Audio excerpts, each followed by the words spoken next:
Have you ever received a data table in which you could easily create new columns to help you enhance your data analysis?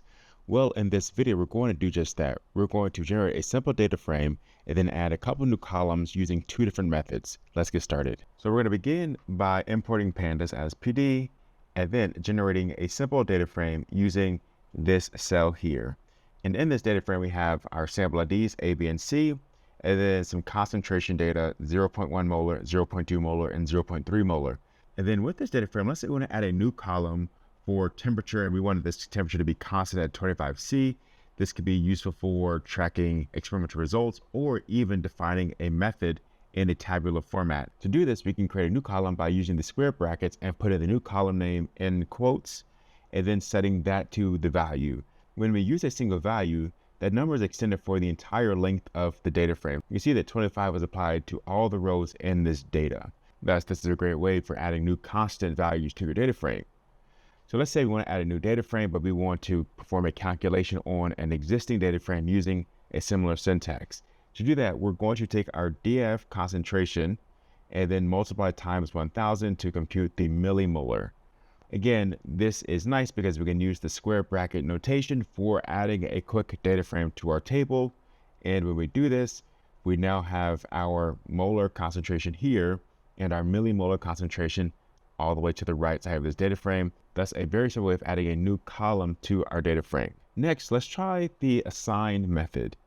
The assign allows us to now chain additional methods to this process. So to contrast, in the first part, we could not actually chain methods. Here with the assign, we can create multiple columns at the same time and even add these to our method chains. So here we're going to take our data frame.assign, and then our first column that we're going to add will be this constant value for yield at 85. Then we're going to add a second column called reaction rate, which will perform this calculation here.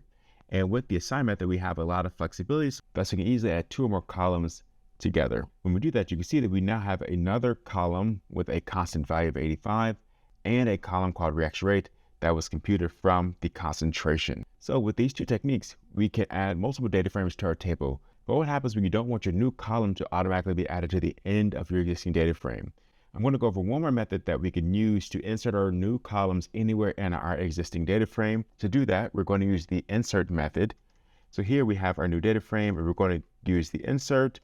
And in the first argument, we can specify the location. So let's say we want to be added at the 0 location. The second argument in the insert method is the column name. Here, we're just going to call this reaction time. And then we're going to add new values here. We're just going to say that our reaction times would be 1 second, 20 seconds, and 300 seconds. By doing this, we've added a new column to our data frame. And when we show the data frame, you can see that reaction time was now added to the first location.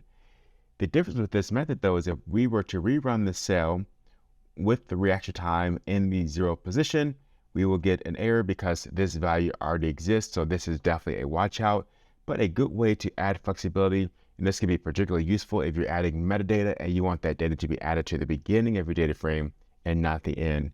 If you enjoyed the video, like, comment, subscribe, and I'll see you in the next one. Peace.